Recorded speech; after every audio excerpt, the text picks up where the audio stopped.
Welcome to a special episode of The Secret Life of Entrepreneurs on 91.3 FM, CJTR, Regina Community Radio. You're listening to your host, Barb McGrath, local business owner, marketing guru, and founder of the Get Found on Google program. This week, I'm talking to two very special guests, two leaders in our business community who are making a positive impact in their workplace, on stakeholders, and in our new series, Women in Leadership. So stay tuned to learn their secrets about what makes them tick, what helped them become successful, what has that journey looked like for them, and their role as a leader in our business community. So let's get started. Our guests today are Miriam Johnson, Marketing Director with the Saskatchewan Roughriders, and Pam Klein, President of Phoenix Group here in Saskatchewan. I am so excited to have you both here, and today we're going to talk about an exciting event coming to Saskatchewan in September. So first off, welcome to both of you. Thank you. It's awesome to be here. Yes, I'm excited to be with Miriam. Excellent. So I don't know who wants to go first. Miriam, maybe you want to.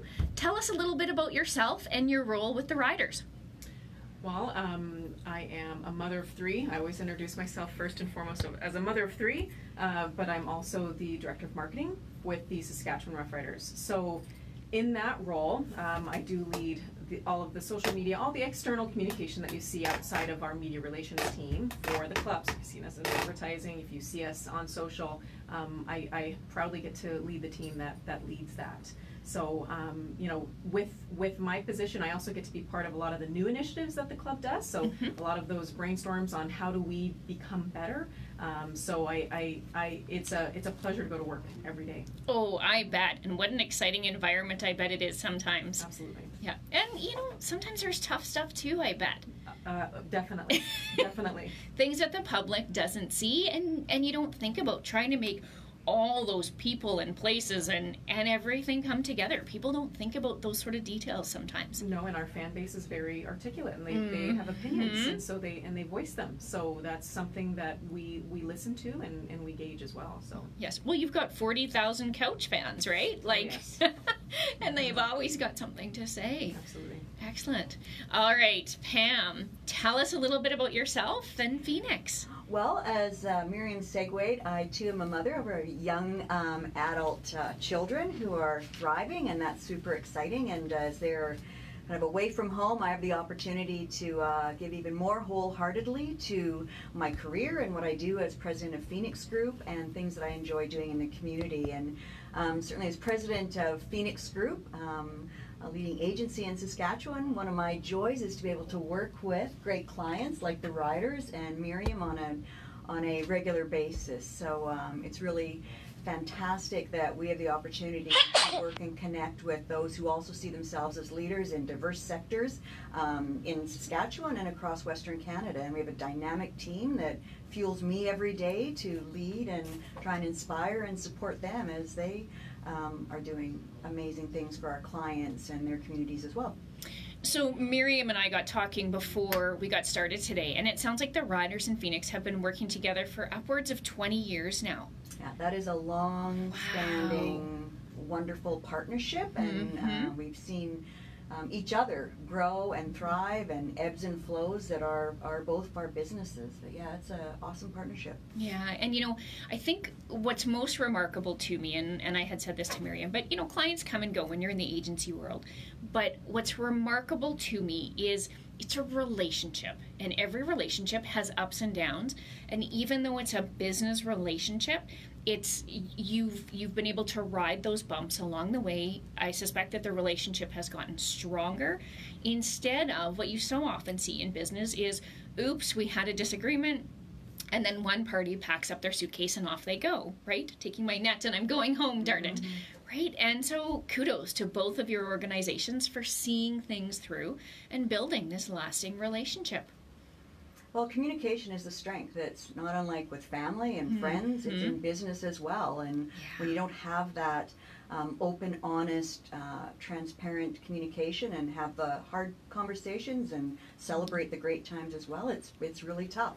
Yes, it absolutely is. The only thing I would add to that is the fact that, when you look at the strength of the Saskatchewan Roughrider brand, there has been, over the last number of years, I think there's been a lot of credit given to Phoenix Group to help. I mean, as the organization has grown, they went from, not having, much of even a business office to make, marketing decisions based on, on this growing brand.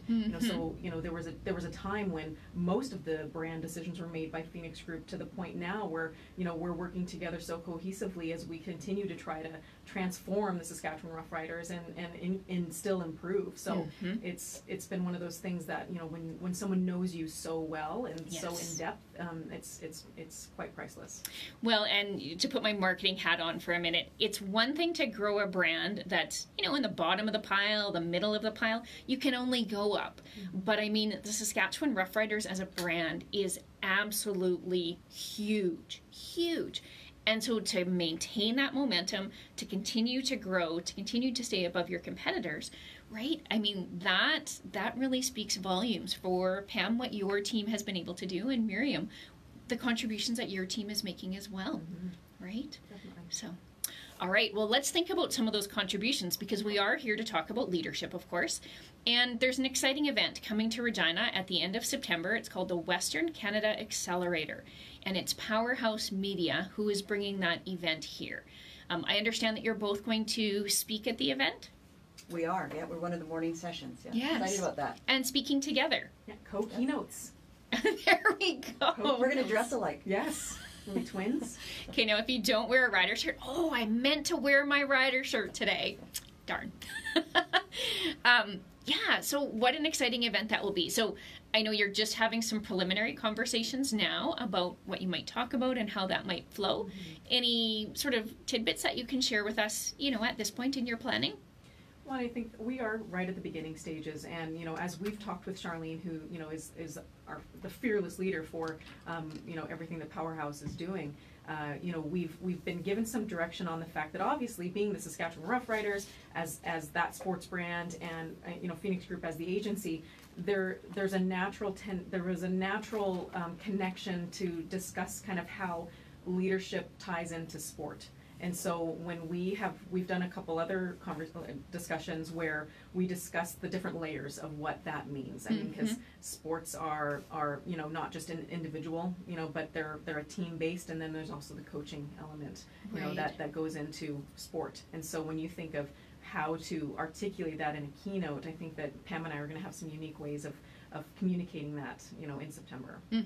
Yes, I agree. And sport and leadership, what an awesome tie. Because absolutely, as a parent, that's a huge driver for me in all of these sports that I chase my kids around for, right? Plus it helps keep them out of trouble. Pam, you were going to add something. Well, and one of the vision that Charlene has in this, through this workshop and the session and the keynotes that we're having, is to try and articulate a leadership path. And that's really where another one of the analogies with sport came in, because often we see with our kids, and if you're an athlete yourself, there's really a path that you can follow, so you can see that, on the end game.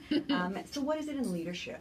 What does that look like? How does someone know what to do, how to be involved? Where does leadership take you, and how do you become a participant on that path? Yes. So that's another tie that really makes a lot of sense for what Charlene is setting out to articulate.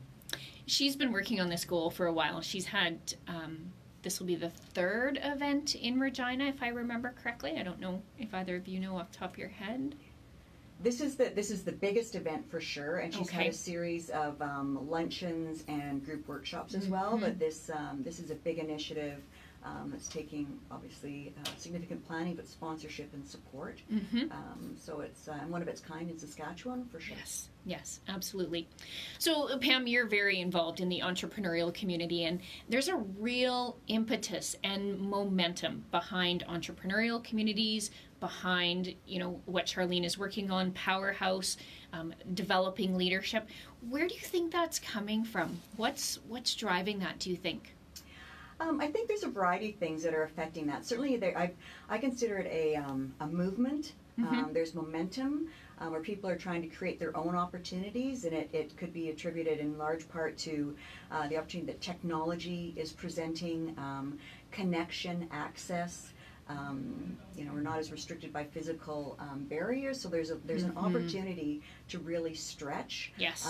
I think with younger entrepreneurs and emerging leaders and entrepreneurs, there is a mindset that is built on confidence and a view for opportunity that really is shaping what can be done. Yes. So it's not as traditional as it was when I started in a career. That's right. And I think one of the conversations I had with a colleague not too long ago, I think one of the things that digital marketing has brought about is the ability for a micro business to exist and exist successfully. So historically, if you wanted to buy media, there was only traditional media, and it tended to be fairly expensive for small businesses.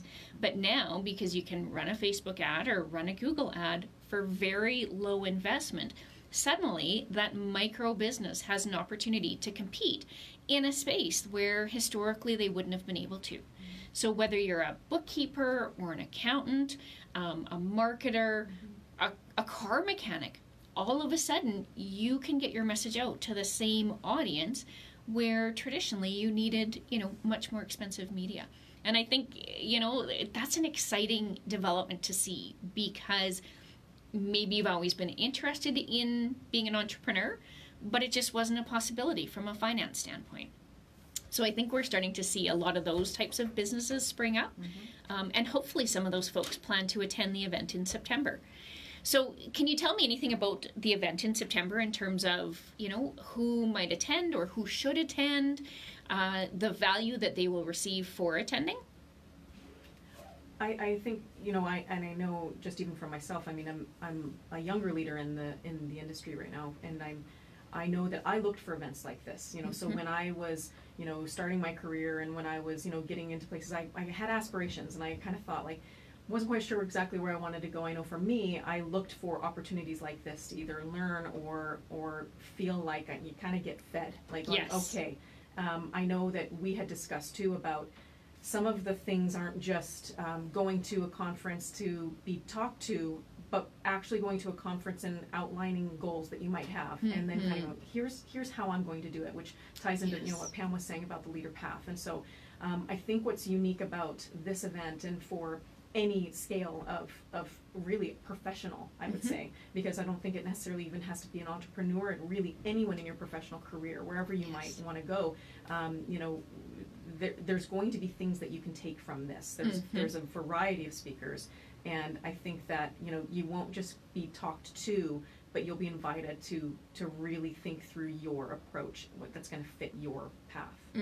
Yes, and so you can start to think about your own leader path, and where does that go? Yes.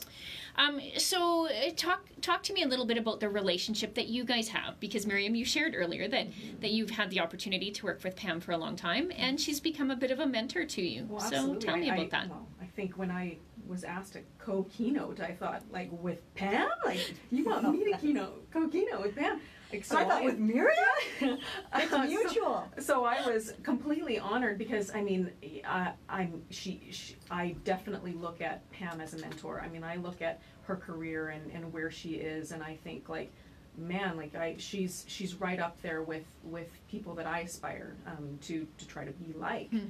And so she and I have had conversations, and she's definitely been one that when I think of where I want to be as a leader as well, I kind of go, I wouldn't mind being a little bit like Pam Klein. So to be able to share stage with her is just a true honor, and so I'm very excited to do that. Absolutely. And Miriam, I have to tell you that there are a number of folks in the city that if we had the opportunity to share the stage with Pam, we would feel equally honored. Yes. Pam's legacy. Those are very, very generous comments. But it's all true, Pam. Thank you so much. Absolutely. If I can draw on one of the comments that Miriam made in that long statement of beautiful thoughts. She can look forward and say, I would like to be a leader like Pam. And I have, hindsight being what it is, I can go, wow, I wish I had it as together as Miriam has at this stage in her career. And I think that's also testament of one of the beauties what Powherhouse is setting out to do is to build that network, offer mentorship, and then with the culmination of this conference, bring it all to action. Like, it's great to know people, but then you really want to start learning stuff. You want to dive in and have that opportunity to connect. And so that's really how Miriam and I come together with this initiative is how that contact evolved and then can grow into something more, something richer, and what do you take away from it, whatever stage you are in your career. Exactly. Yeah, that makes perfect sense to me. So Pam, you talked a little bit about Phoenix before, and I know you've been involved with them for an extended period of time, but you didn't start out as a marketer and an entrepreneur. Where's your roots? I did not. I've been 2 decades with the agency, and in my early career, I never imagined that I would be in an advertising agency. It just wasn't on my radar. I had studied in educational psychology, and computer-based interactive training was where I was at, and I was developing learning programs for children with special learning needs. I was working on cool projects with Department of National Defense and various governments, and actually working in artificial intelligence before it was where it is today. And then the opportunity evolved that I was applying this skill in sales and marketing, and through one of my colleagues and a mutual friend of both of us, Darren Mitchell, he recruited me into the agency where I started leading the interactive division. And at that time we had 2 websites, but the whole idea of communication and educational psychology really is a great fit for advertising, where we set out to tell a story to motivate, mobilize, and empower and persuade. So again, in hindsight, it makes a lot of sense. It does. Yes, in hindsight, there's a very good fit. So leadership in 2019, what do the next 5 to 10 years look like, do you think? How is leadership evolving? What will leadership be for your kids, Miriam, or my kids? What will that look like? That's a big question, because I think we're looking so far in advance, but I think that we are seeing a change in behavior in our younger staff, and I think that there has had to be adjustments made for those changes that we're seeing. Some of that is the use of technology, just how readily available everything. I mean, like there's just been a tremendous change, and it's hard to say even 10 years, but I think in 5 years, I think leadership is it's always been about people, but it's going to be even more about people. And I think that, our younger demographic and our younger generation really feel, and I, when I was thinking through even some of the things to talk about today, it's morale is a giant thing that we always talk about as a buzzword in the workforce, but I know that with our youth, like how they feel in an organization or where they are and feeling supported I think is going to just grow, because there's going to be options and there's going to be things. So if your organization is trying to either retain or build, you're really going to have to focus as a leader on those people. And I think that I know that sounds just broad, but there's so much that goes into that. Yes, and what I really like that you said is the focus on people. So how old are your kids now? 11, 8, and 7. Okay, so 11, 8, and 7. So we'll just round it off at 10 for averages. So by 10 years from now, they're 20. Yes. And already we're seeing how much time kids are spending with technology, to the point that some are arguing, are they remembering how to talk to people, how to build those relationships? And I know we as parents definitely, are always on their case. Put your phone down, put your gadget down, go out and play. And then yesterday they went out and played, and I'm like, no, just stay home next time. Because that led to something too. But from a leadership standpoint, we as parents still have such a big role to play.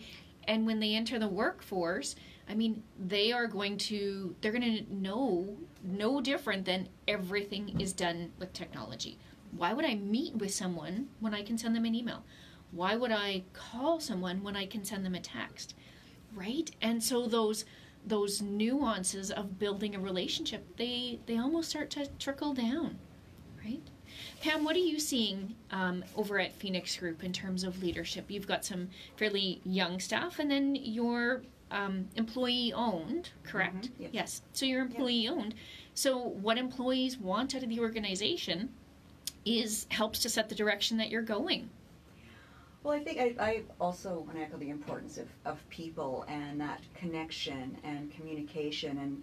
And when I think of the agency, and I think of even my kids, is that communication is more important than ever. And leadership is shown not only in the workplace, around your boardroom table, talking to your clients, talking to your colleagues, but it's demonstrated in community, it's demonstrated through your family, and it is demonstrated in the workplace. And I think when I think of the environment and the culture that we have at Phoenix Group, it is a blend of all of that gives a richness and a meaning, beyond the day-to-day, the 8 to 5, the paycheck. It's that fulfillment. We all still crave technology or not. Mm-hmm. What is our purpose? What are we enriched by? What are we fueled by? Mm-hmm. And I think leadership needs to demonstrate that. It embraces that, and that's what I think will really help emerging generations understand the power of leadership. That it is not singular. Mm-hmm. It's broad and it's complex, and you need to demonstrate on all aspects of your life. And I would think that as an employee-owned corporation, that really brings a new dynamic to leadership as well, because you're now truly leading your peers, leading your investors, and so leadership and relationship take on a whole new level of importance, I would think. It absolutely does, and it really comes down to the shared value. Where is it you're going? What are you setting out to achieve? And Mm-hmm.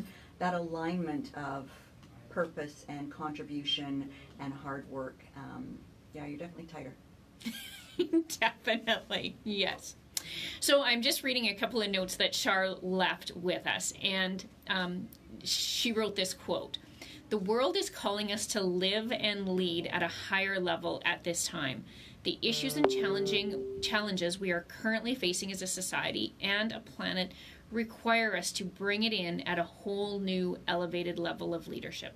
The Accelerator will provide stories, examples, insights, strategies to help each attendee explore what this higher level of leadership might look like for him or for her." Sorry, and I should read that last part again. Like for her or him. And it's actually that very last word. This is not just an accelerator for women, even though Powherhouse has focused on helping to develop women. This is an accelerator, an event for men and women who are looking to advance and strengthen their own leadership center, right? And so when I think about the event and the types of, there's luncheons and there's evening events, there's a whole variety of different ways that people can get involved. They can attend all 3 days. They can attend just a luncheon. They could attend just the keynote on the morning of the 26th. Good. It's my daughter's birthday. Oh, don't mess that one up. So the Accelerator is September 25th to 27th, and registration is open. I realize all of a sudden I don't have that website in front of me, but it's open and I will post it so everyone can find it. Excellent.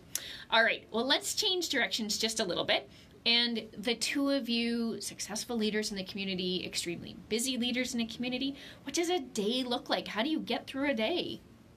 3 kids, 10 or 11, 8, 7, like, oh my goodness. I think I thrive on it though. Like I don't do well when I'm not busy. I'm much less productive. Like I'm like I need to have pressure of a deadline, yes, right? I need to have a bit of a full schedule, and but I also need to be prepared, and I think that's my biggest thing is I have to feel prepared. So having a full schedule, like I'm always prepping for what's to come. I hate to go in unprepared, but I think it is intense. I don't mind it at all. I think that's why the position is working for me right now. Right now, but it's like I love new. I love change. I love I'm one that really thrives on something new, and so I think that happens every single day within my organization and with our team, and we're constantly trying to find solutions, and so it's one of those things that between you're getting kids off to school and you're going straight to work to go pick kids up to school to go get them to the sporting events. So by the end of the day, I'm ready to stop, but then you quickly look at your calendar. What's tomorrow? Exactly. What does tomorrow look like? And do you find end of season, when December finally rolls around, do you stop and go, for about a week, because then our budgets are due for the next fiscal in the middle of December. So there's not a lot of downtime. I think that there, you would think that there is, but the season no more ends that we go immediately into prepping and planning for the next season. So it's just a different type of busy. So. Yeah. Which do you prefer, the creative energy of the season, or now it's the administrative creative? No, I like both. You do? Good. I like both because when you're driving strategy and you're really taking the strategic plan of the organization and going, and this is how it's going to this is how we're articulating it through our marketing channels over the next fiscal.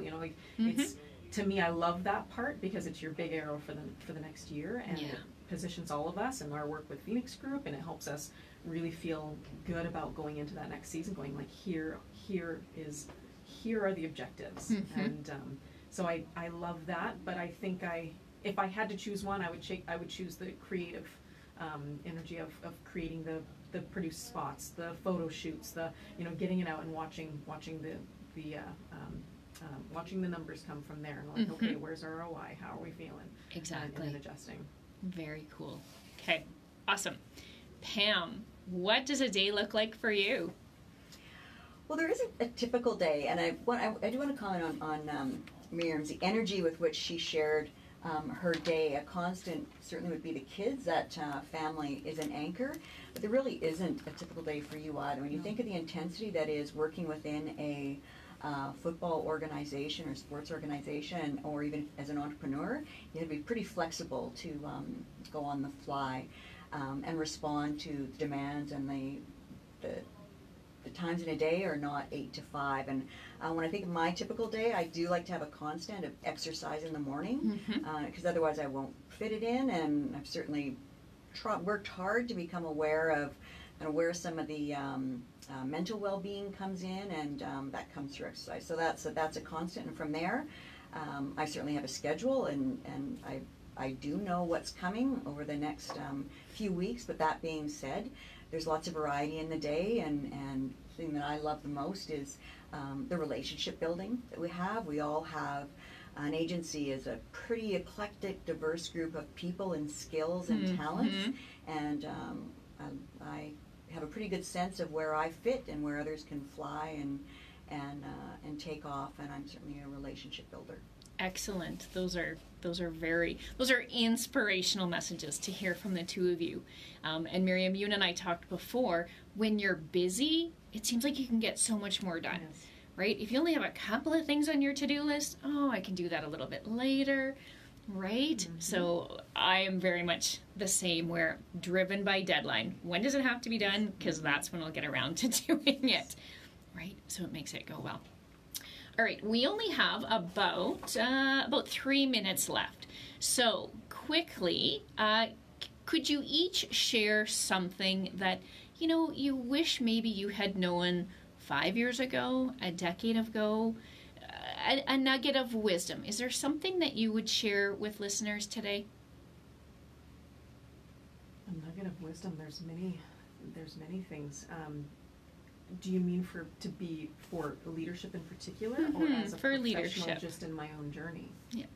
For leadership, I would say, and we touched on it, is our world has become so technical, and I think conversations and the ability to speak has become somewhat of an art form, and I would challenge people that, in the last 5 years, I think that's been one of the biggest changes, is, just that phone conversation, or the written letter, or, the ability to have to have specifically difficult conversations, Mm-hmm. but being able to do it. And I would say that, I think that we all go to a device, or we all go to either the email or a text, but try to challenge yourself to have that face-to-face conversation, or when you've met with someone, still get your pen and paper out and write them a note, and go the extra to make a connection. Exactly. I love it. Thank you. Pam, anything that comes to mind for you? Absolutely, it's the idea of connection and mentor that I would have benefited greatly from what I know now, that it's okay, one, to ask for help. Mm-hmm. People want to help, and there's power in connection and being able to support each other, and really that's what we all love to do, is to contribute, support, and foster success. So it's okay to make a connection and ask for help. Exactly. Thank you. That was wonderful. Well, that is it, folks. We are out of time for today. Thank you to both of you for joining me, and for everyone for listening today. This was the first episode in our series, Women in Leadership, and I'm really excited to have the two of you here with me today to kick this off. And as well, we've got some really exciting upcoming guests, including Dr. Timmons from the University of Regina. So it's going to be an exciting summer around here. Big fan of hers. Me too. Absolutely. Me too. Let me see. I will be back on June 26th, and I will be with Nigora Yulakeshiva. I'm going to work on pronunciation between now and the 26th of June. Unfortunately, she was traveling and not able to help me with pronunciation today, but she is the winner of the Mentorship Award for the Women of Distinction this year. So she will be joining me on June 26th back here. If you would like to be a guest on the show, you can email me at barb@googlegirl.ca or reach out on Facebook and Instagram at Above the Fold Canada. Just a reminder, you can also submit your questions in advance of the live show on our Facebook page. I'm your host, Barb McGrath, local business owner and Google Girl. Remember, you worked hard for your success. Don't keep it a secret. Bye for now.